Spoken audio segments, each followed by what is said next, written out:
1984. O Benfica derrota o Porto por 3-1. 1988. O Benfica vence o Steaua de Bucareste e alcança a final da Taça dos Campeões. 1991. Portugal bate o Brasil e sagra-se campeão do mundo sub-20. 1994. O Benfica recebe o Guimarães e festeja a conquista do 30º Campeonato Nacional. Ninguém esquece estes e outros momentos em que o Estádio da Luz foi uma massa humana de 120 mil almas, 127 mil, 135 mil, aquelas que coubessem num anfiteatro monumental que se tornou símbolo do desporto mundial. Nada disto teria sido possível se um dia Fernando Martins não tivesse arriscado lançar-se a uma obra que outros apelidavam de megalómana. Mas será justo recordá-lo só apenas pelo fecho do terceiro anel? Ou Fernando Martins foi, na verdade, um dos mais importantes presidentes do Benfica?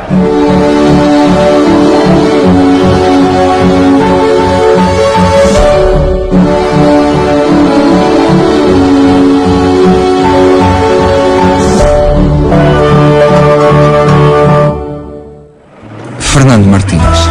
Fala-se dele e logo alguém diz: o homem do terceiro anel. É inevitável. Foi sob a sua presidência que se concluiu um sonho de 30 anos. Fazer do antigo Estádio da Luz uma catedral com lugar para 120 mil fiéis. Dar corpo a uma paixão que amedrontava os visitantes e empurrava a equipa para a vitória. Foi com Martins que a Luz se tornou o maior estádio da Europa e o terceiro maior do mundo. E por isso, não há jogador ou adepto que o esqueça.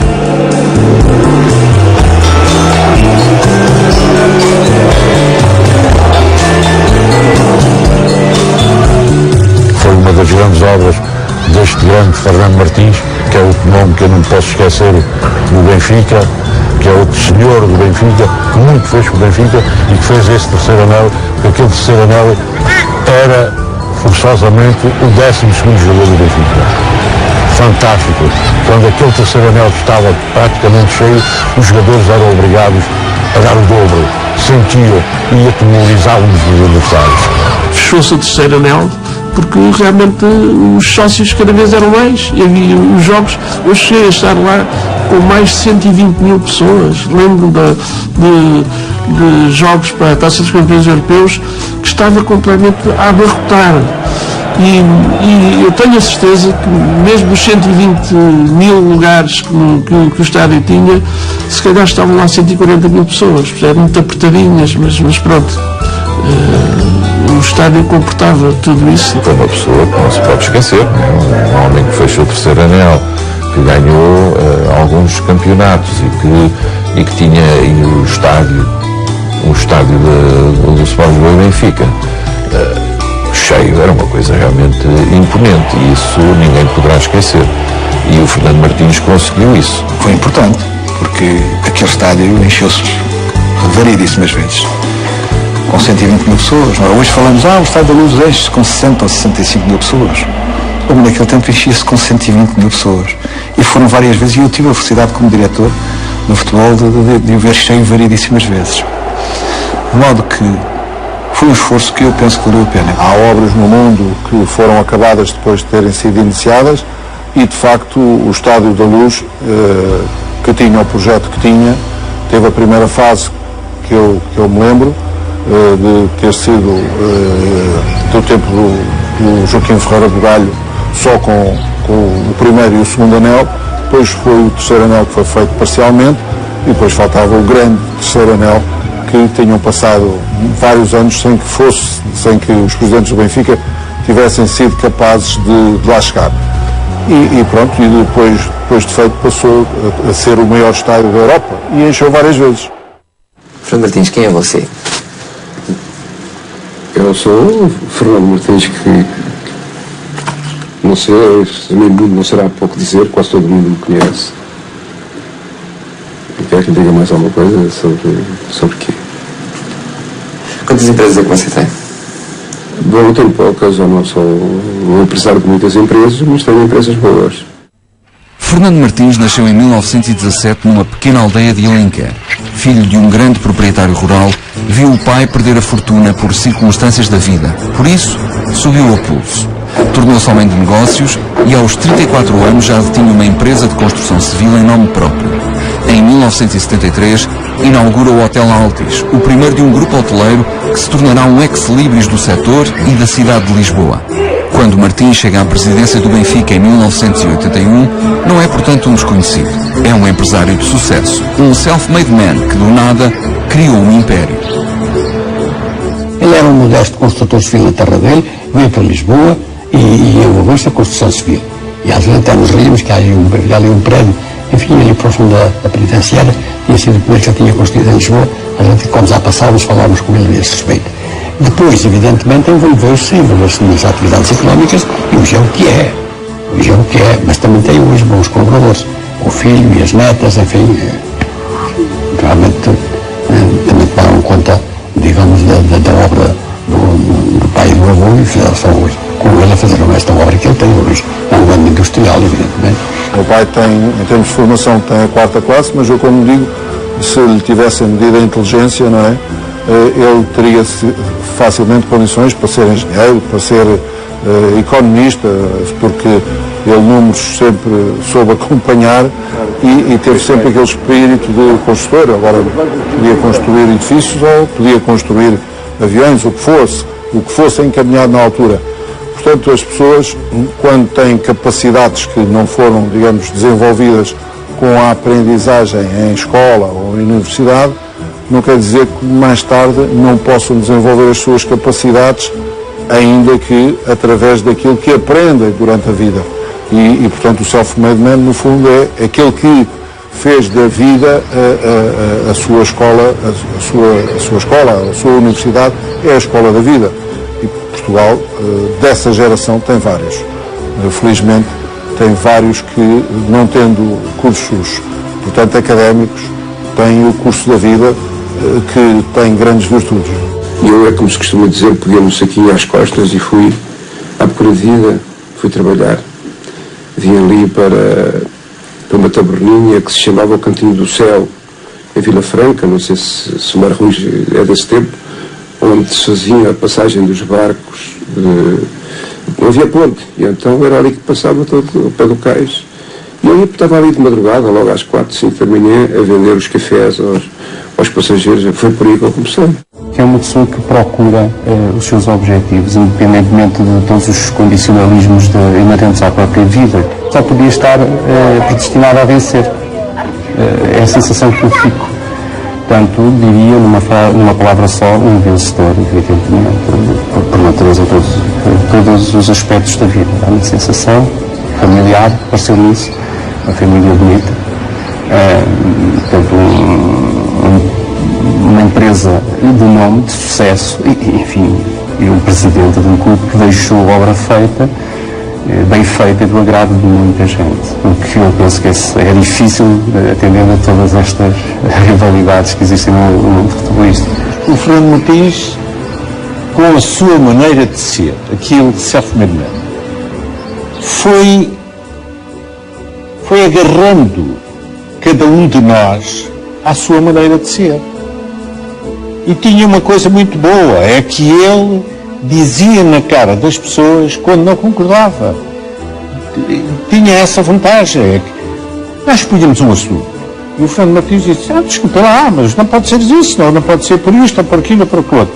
E as pessoas começaram a saber respeitar o Fernando Martins, porque, no fundo, ao fim e ao cabo, não é só a instrução que dá categoria às pessoas. A cabeça do Fernando Martins era uma cabeça que trabalhava bem, pensava bem, raciocinava bem. E isso, os colegas que estavam à volta da mesa fomos-nos apercebendo, os próprios jogadores foram-se apercebendo, gostavam muito de trabalhar com o Fernando Martins. Em janeiro do ano que vem. Em janeiro vamos organizar, em janeiro já vamos pedir janeiro, sabe? Quando der os dois. Que havia bastante interesse e esta semana agora já com os habitantes que temos aqui, já começasse a funcionar.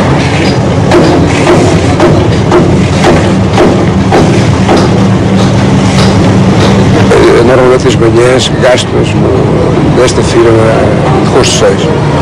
Venho aqui normalmente ver como é que as coisas... Só mais para visitar isto porque eu na verdade gosto deste género de empreendimentos. fazer casa das pessoas que nós têm é uma coisa que me dá satisfação e prazer.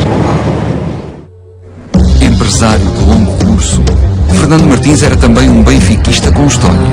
Sócio desde 1947, integrou pela primeira vez os corpos diretivos do clube em 1965 como suplente do Conselho Fiscal. Entre 67 e 68, presida a Comissão de Obras do novo Parque de Jogos. Depois, lança-se na primeira de 7 candidaturas à presidência. Em 69, é derrotado por Borges Coutinho. Em 77, por Ferreira Queimado. Mas não se rende facilmente. Martins parecia não ter medo de arriscar o prestígio como homem de negócios em sucessivas derrotas eleitorais. A vontade de liderar o Benfica era superior a tudo. Tenho ideia que ele gostava de ser presidente e felizmente que o foi. Enfim, antes dele tinha sido o Dr. Borges Coutinho, que era uma pessoa que com outras características, com outro elan também que o Fernando Martins na altura não tinha. Depois do Dr. Borges Coutinho houve o Ferreira Queimado. E eu direi que havia uma certa rivalidade entre Ferreira Queimado e Fernando Martins, porque os dois eram nascidos perto um do outro, tinham propriedades perto uma da outra e eram bastante conhecidos. E, portanto, havia ali uma certa rivalidade. Ele era uma pessoa que, com ligações ao Benfica, ele estava fora, era do grupo, não lhe vou chamar grupo, porque não era um grupo, mas das pessoas que sucessivamente estavam nos últimos anos a serem dirigentes do Benfica. Era um determinado grupo e ele veio, portanto, fazer, digamos ali, um corte. O meu pai já tinha concorrido por 2 vezes à presidência do Benfica, não tinha, eu penso que uma vez ficou em terceiro mesmo, e outra vez ficou em segundo, e portanto naquela altura o porquê, o facto de ter um projeto de facto para o terceiro anel e ter um projeto para uma equipa europeia que o Benfica já tinha tido, quando venceu as 2 taças europeias. Enfim, não havia Eusébio nessa altura e havia que encontrar outros artistas que pudessem levar Portugal à Europa. E para isso tínhamos que ter também um estádio que pudesse ter receitas. A 29 de maio de 1981, no ato eleitoral mais participado até então na história do clube, Fernando Martins derrota Ferreira Queimado, o presidente em exercício, por 2 pontos tangenciais. É uma luta renhida que vale a Martins a promessa da conclusão do terceiro anel. A terceira tentativa fora de facto de vez. Ia começar um reinado de 6 anos e 3 eleições consecutivas que mudariam o curso da luz. Foram 6 anos de presidência no clube. Foram 6 anos de sucesso, em todos os sentidos. Foram 6 anos onde temos que dar mérito, que às vezes uma instituição como o Benfica, ou como qualquer outro, não estou a falar neste sentido, o Benfica, ele conseguiu, o Sr. Fernando e as pessoas que estavam ligadas à direção conseguiram fortalecer ainda mais, não só a sua equipa, e também a sua história, mas em termos de clube a nível mundial, seja financeiro ou desportivamente. O Sr. Fernando foi dos presidentes que conseguiu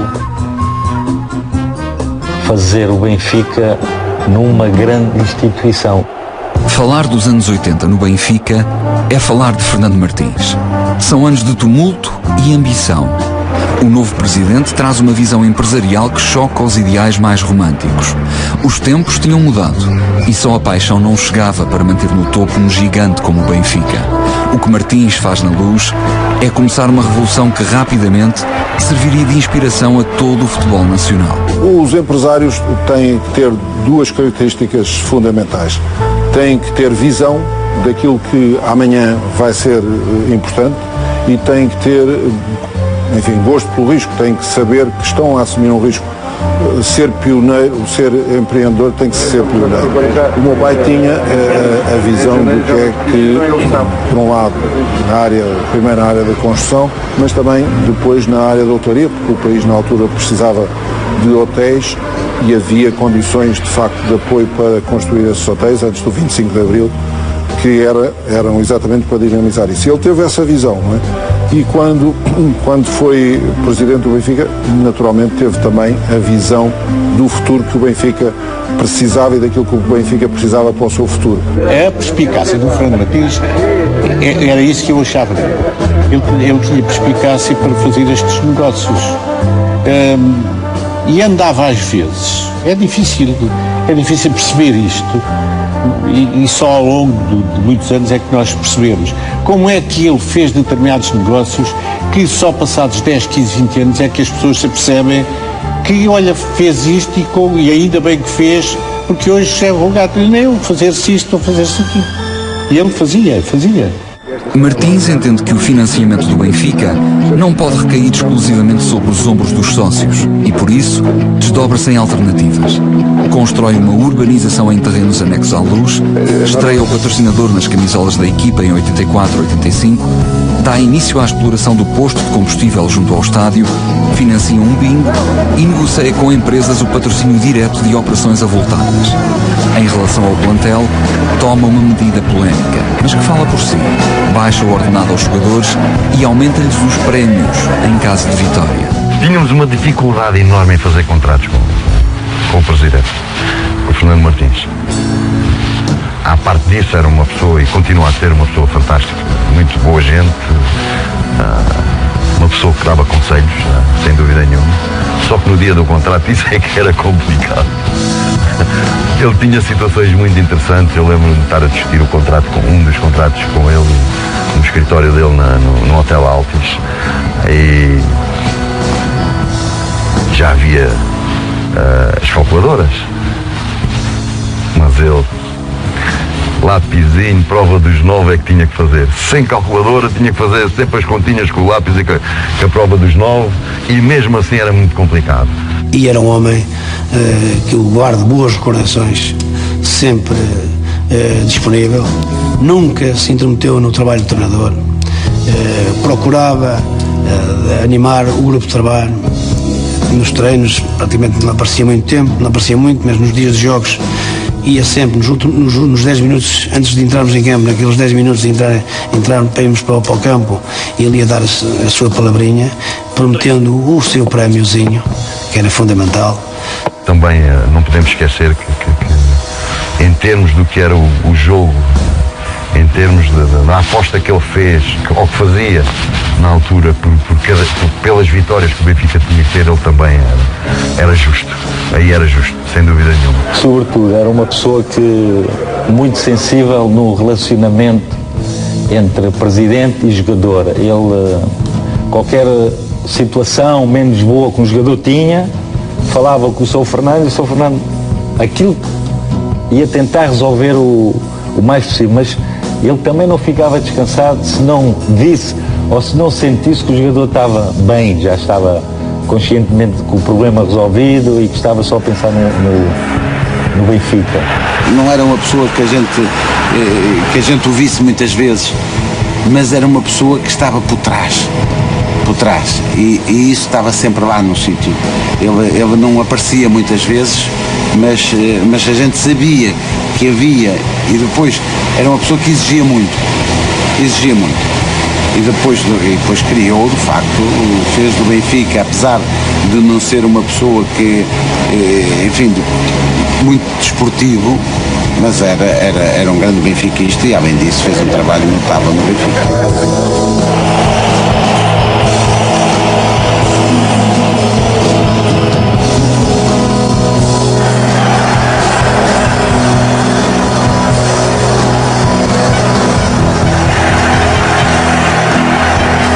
Fernando Martins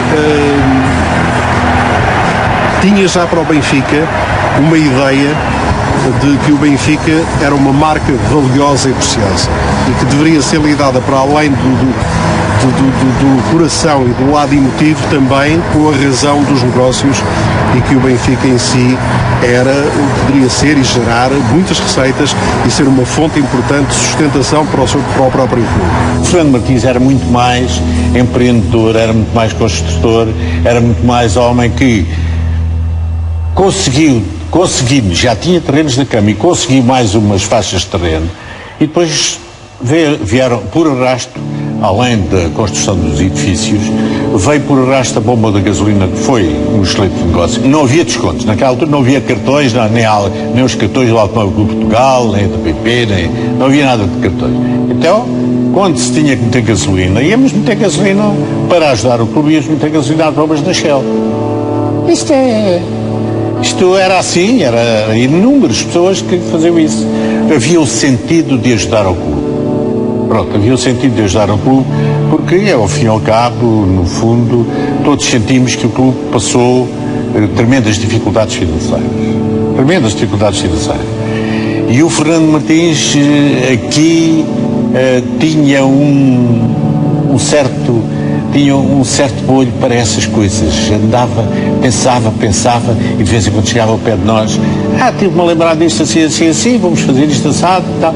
E realmente era sempre com a intenção de incrementar no clube qualquer outro ramo de atividade onde o clube pudesse vir a ter alguma receita para ajudar, no fundo, a outra parte financeira do clube. Parte dos adeptos do Benfica que não concordavam. Mas, enfim, começava também a desenhar-se que o Benfica precisaria também de receitas que, de algum modo, permitissem, digamos, não só dar ao Estado Nacional o que pedia, mas também ajudar as casas do Benfica. O Fernando Martins também ajudava as casas do Benfica. Tudo isso foi necessário. E o Fernando Martins deu realmente ao Benfica uma projeção nessa área da receita, não seriam apenas as receitas dos sócios, mas também das suas presenças, das suas possibilidades comerciais e industriais. Na altura a televisão era importante, mas não era talvez a primeira forma. Hoje os clubes dependem completamente da televisão e das transmissões televisivas. Na altura a televisão não tinha o peso, já não havia tantas televisões, estava no princípio e portanto não pesava tanto. Então era preciso ter, através dos sócios, no fundo, uma forma de trazer receitas para o clube. Desde logo o estádio, portanto na altura, hoje, enfim, há estádios que se enchem hoje com 120 mil pessoas, nós sabemos, mas é difícil e em Portugal é muito difícil. Portanto, um estádio era importante ter as pessoas porque isso eram receitas asseguradas. Naturalmente os nomes nas camisolas começavam a ser importantes porque havia televisão. Não era tanto por causa de estarem lá 120 mil espectadores, mas sim porque havia televisão. A televisão passou, portanto, a dar um valor diferente àquilo que aparecia nas camisolas dos jogadores, portanto isso era conhecido já na altura que assim seria.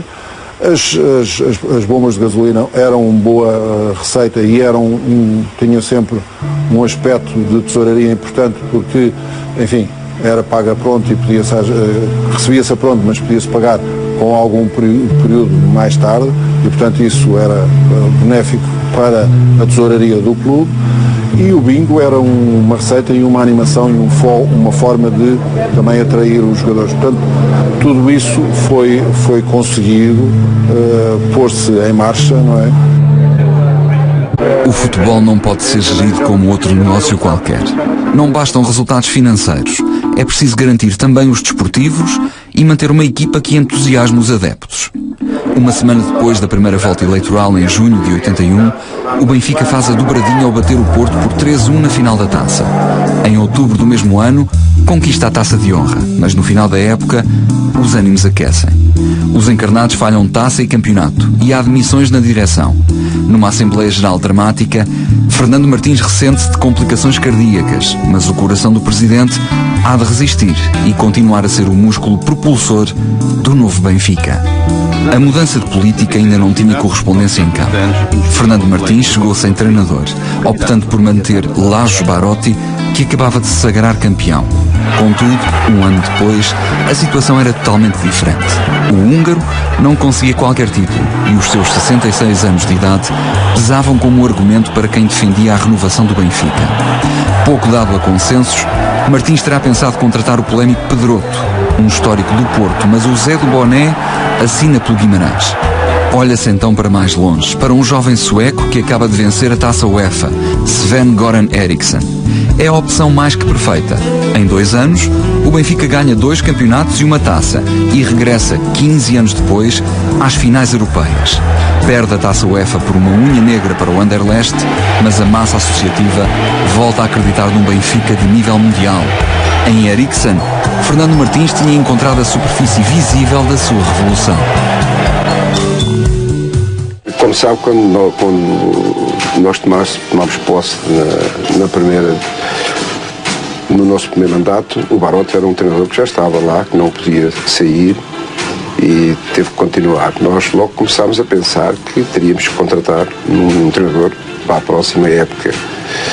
E depois houve contactos com vários treinadores. Eu fui tempo de correr e saltar. O Dori ainda hoje sei quantas vezes a gente saltava de um país para o outro e eu não o deixava comer mais do que uma Santos. E tivemos em contacto com vários treinadores. E entre eles apareceu, uma ocasião estava eu a despachar lá na Secretaria do Benfica e apareceu um senhor ao telefone da Roménia da Suécia, a dizer se nós estávamos interessados na contratação do Eriksson.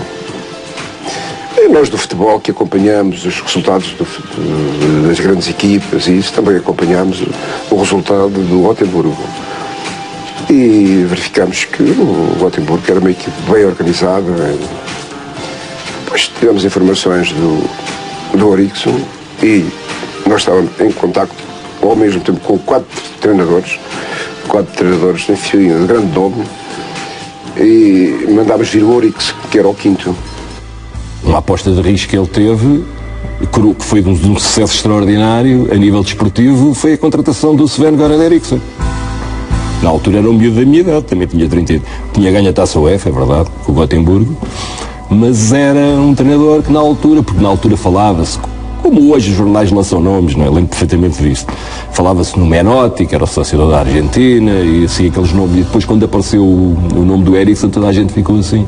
Porque a verdade é que a história relembra isso, as passagens do Eriksson, do Sven-Göran Eriksson do Benfica foram de um brilhantismo. Então os 2 primeiros anos foram de um brilhantismo extraordinário, não é? O meu pai dizia que Deus Nosso Senhor Jesus Cristo, quando veio à Terra não, mas quando nos mostrou o que era, portanto, o cristianismo, tinha a mesma idade que ele. Portanto, se Jesus Cristo sabia ensinar-nos, não é? Portanto, naquela idade, quem não é bom aos 30 anos, nunca será bom.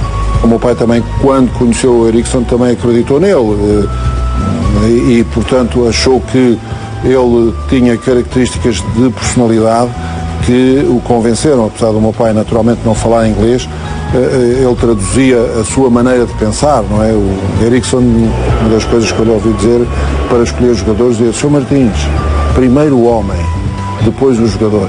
Portanto, isto, em termos humanos, encaixava-se na maneira de pensar do meu pai.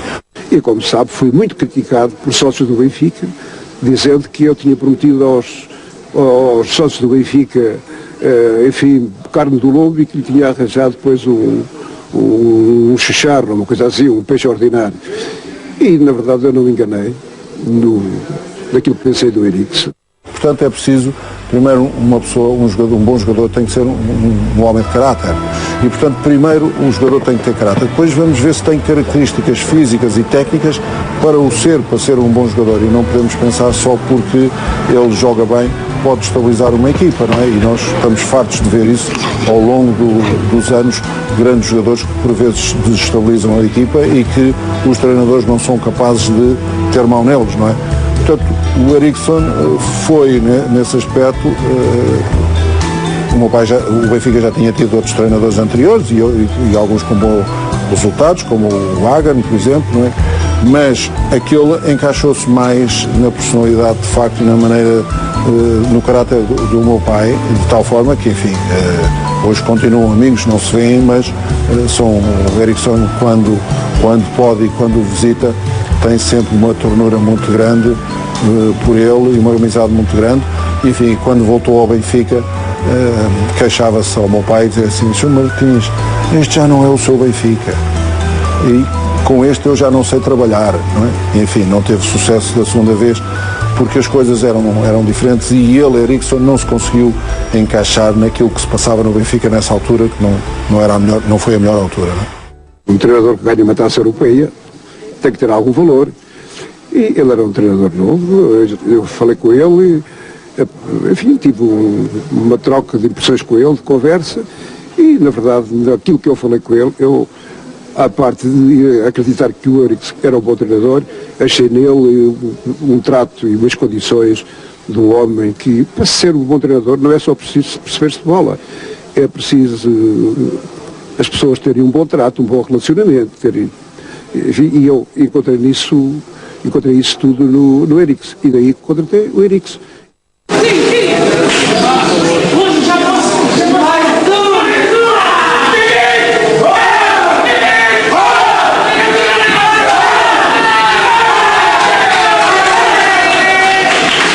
Martins, segundo título consecutivo, entramos na era Fernando Martins. Eu não, acho que não, acho que era do Benfica. Não há eras de Fernando Martins, há a era do Benfica, que é uma grande equipa, um grande clube, como se provou aqui hoje. Há naturalmente uma satisfação muito grande depois de duas tentativas frustradas já esta época, a Taça dos Campeões e a Taça de Portugal. Bom, bem vê, na Taça de Portugal nós fomos um bocado infelizes e na Taça dos Campeões também. Mesmo que o Benfica perdesse o campeonato, nada se alterar, não é? Nada, se perdesse o campeonato, depois isto é futebol, se perdesse o campeonato, depois naturalmente a gente continuava, mas nunca teve no nosso pensamento que o Benfica perdia o campeonato. Sister, segundo ano no Benfica, segundo título de campeão nacional, há quem diga que o Mr. Eriksson tem uma estrela qualquer. Não sei se é estrela, eu tenho uma boa equipa. Benfica, dois anos trabalhou muito bem, tenho bons jogadores que sempre fazem um bom trabalho. É assim. Entretanto, em março de 83, Fernando Martins tinha já sido reeleito para um segundo mandato. Derrota Jorge de Brito com os expressivos 67% e registra-se novo máximo de afluência às urnas, 6.474 sócios. Se a primeira gerência tinha sido conturbada, a segunda não o seria menos. O presidente segura o barco apesar da demissão de 2/3 da direção e toma decisões que o adepto tem dificuldade em aceitar, mas que a saúde financeira do clube agradece. No verão de 84, vende o treinador Eriksson, o médio Stromberg e a joia da coroa, Fernando Chalana. Os 220 mil contos pagos pelo Bordeaux, 1.100.000 euros em moeda de hoje, serão fundamentais ao futuro imediato do clube. Mas isso é uma questão que se coloca hoje em relação a qualquer atleta. Um jogador que dá nas vistas como o Chalana deu depois do Europeu de 84.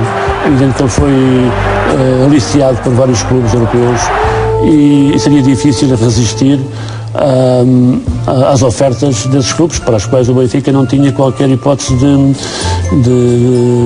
conseguir disputar em iguais condições. Portanto, o Bordeaux, quando ofereceu aquela quantia astronómica para a época, tornou-se impossível manter o Chalana, não só porque o Chalana também já estava desassossegado e pronto para marchar para a França, como também o Benfica viu que poderia tirar dividendos nesse negócio, portanto era bom para todos e o Chalana acabou por sair. Mas hoje também acontecerá o mesmo com um jogador, o melhor que uma equipa tenha, dificilmente uma equipa portuguesa poderá resistir a esse assalto que venha da Europa. Lá está, é uma questão de visão. Havia um jogador que de facto tinha sido excepcional, mas que no futuro havia a percepção e a informação de que ele iria ter dificuldades físicas. E portanto, se aquele jogador na altura estava no auge e valia milhões e se sabia que ele no futuro iria ter dificuldades, certo, talvez tenha sido o melhor negócio que o meu pai fez, não é? E esta era realmente uma das facetas do Fernando Martins, era imaginar negócios que na altura não eram assim muito suscetíveis de vir à memória, que dessem para, eu não direi às vezes para pagar tudo, mas para começar a pagar algo, parte dessa dívida. Homem do betão por vocação e experiência, Fernando Martins deixou como poucos obra no Benfica. Em 81, adquiriu o histórico edifício da Rua Jardim do Regedor. Em 82, inaugurou o pavilhão número 2 e batizou em homenagem a outro presidente, Borges Coutinho. Fez melhoramentos em toda a cidade desportiva e dotou o campo principal de uma iluminação de nível mundial. Iluminou ainda os campos 2 e 3. Abriu 3 cortes de ténis e tanques de aprendizagem para a natação. A obra mais emblemática seria evidentemente o fecho do terceiro anel. Quando a bancada é inaugurada a 21 de setembro de 1985, os sócios mais renitentes perdoam finalmente o presidente. É com o valor da transação de chalana que fica paga a obra colossal. Se dinheiro nenhum se substitui ao prazer de ver uma finta do pequeno genial, também nada pagava o arrepio que se sentia ao entrar naquele estádio assombroso. Nós tínhamos sempre casa cheia, mesmo antes do fecho do terceiro anel, então, mesmo com o fecho do terceiro anel, nós tínhamos médias fantásticas de espectadores.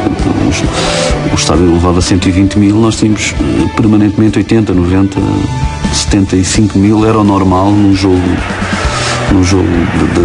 daqueles mais normais, menos complicados. Portanto, a média de espectadores era muito interessante e eu penso que ele pressentia a grandeza do clube, o crescimento também do número de sócios e sabia perfeitamente que dando mais lugares ao estádio que ia também ter mais receitas. Portanto, ele sempre teve uma perspectiva futura e em termos de grandeza do que seria o Benfica. Sabíamos que o sonho foi sempre dele de ter um Estádio da Luz com 120 mil pessoas. Sabíamos que esse estádio, contrariamente àquilo que as pessoas às vezes julgavam que não enchia muitas vezes, encheu muitas vezes e em muitos jogos e acabou por levar e se calhar até trazer mais sócios para o Benfica pelo facto de poderem assistir mais pessoas aos jogos do Benfica. Terceiro anel que foi uma meta que ele traçou e terceiro anel esse que em boa vinda, em boa hora se inaugurou para que o Benfica pudesse, se já era grande, continuar maior. Ainda com suor, lágrimas e 300 mil contos de tijolos, a 20 de setembro de 85, Fernando Martins, então presidente dos Encarnados, fechou tal como havia sido projetado o atual estádio do Sport Lisboa e Benfica. Um teatro de sonhos, recheado de êxitos pintados de vermelho e branco. Palco de grandes eventos, Estádio da Luz, monumental, símbolo de grande significado.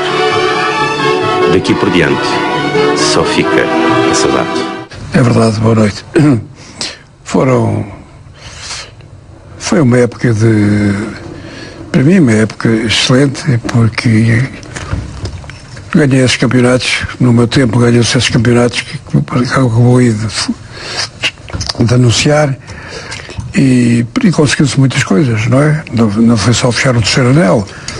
Fechamos o terceiro anel, montámos aquelas 2 bombas de gasolina, não sei se ainda são do Benfica, se não são. Acabámos o pavilhão que lhe chamava Borges Coutinho, que nunca chegou a ter esse nome oficial. Fizemos cortes de ténis, fizemos várias coisas, uma piscina também.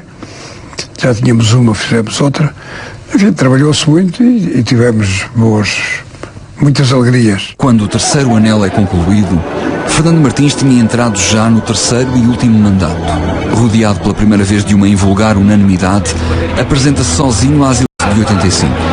Falhada a aposta no treinador Paulo Chernay e depois de um período em que se concentrou esforços nas infraestruturas, Martins volta a dirigir atenções para a equipa de futebol.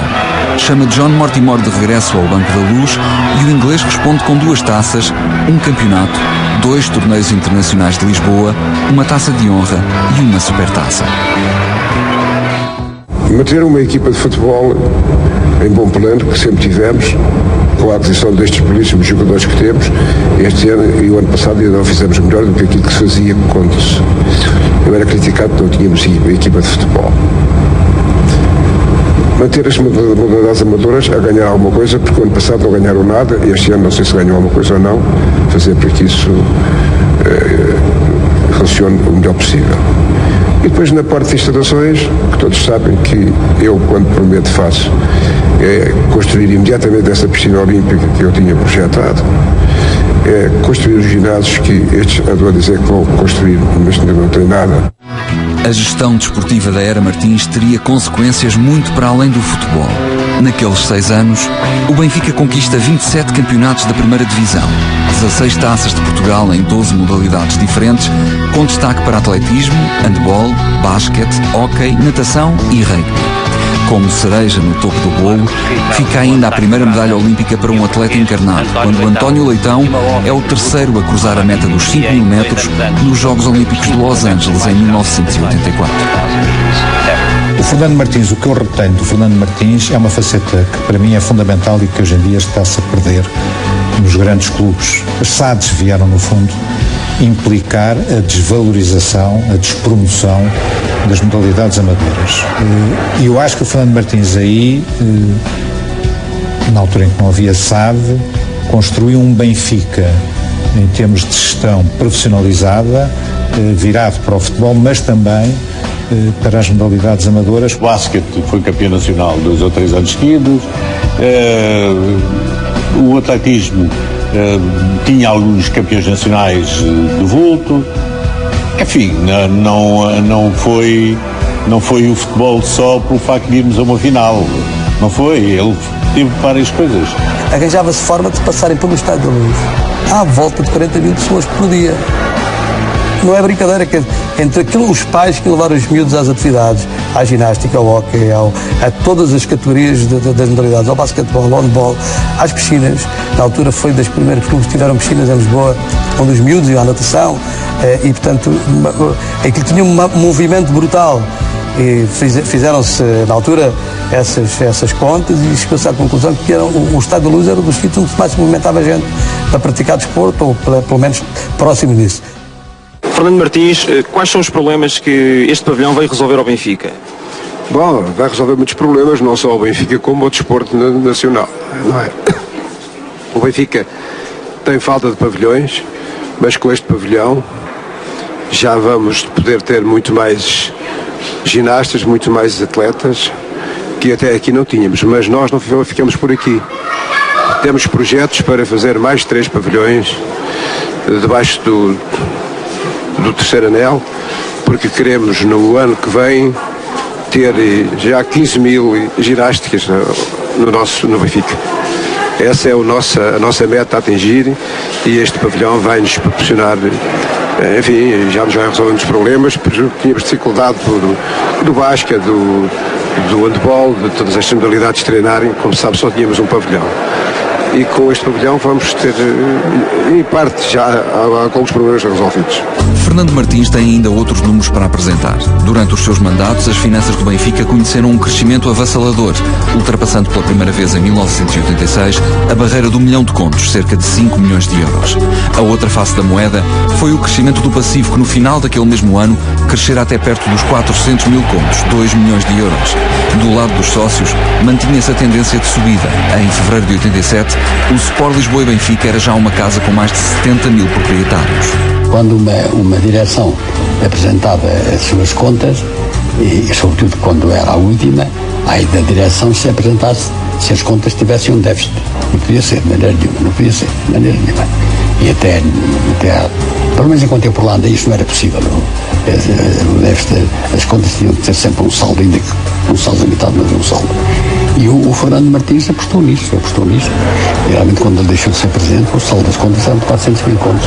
Foi realmente uma grande êxito também. Que o Fernando Martins era um grande benfiquista e um grande administrador, não há dúvida nenhuma. Falava os direitos do Benfica e administrava muito bem, muito bem. Não havia dinheiro que se perdesse. Você já meteu dinheiro no Benfica? Já meti não, tenho auxiliado o Benfica nos momentos em que é preciso auxiliá-lo e não estou ofendido por isso, porque para o Benfica ter a imagem que tem é preciso, quando aos momentos difíceis, enfim, haver alguém que o auxilie, e isto não é caso filho, outros presidentes o têm feito também. Em abril de 1987 termina o reinado. Fernando Martins ainda reúne o apoio de 45% dos sócios, mas perde a eleição para João Santos.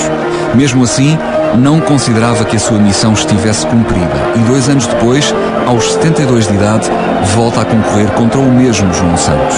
Desta feita, sofre uma derrota pesada. Tal como ele começaram um dia, um tempo novo, estávamos agora noutra era, com outros protagonistas e outras visões.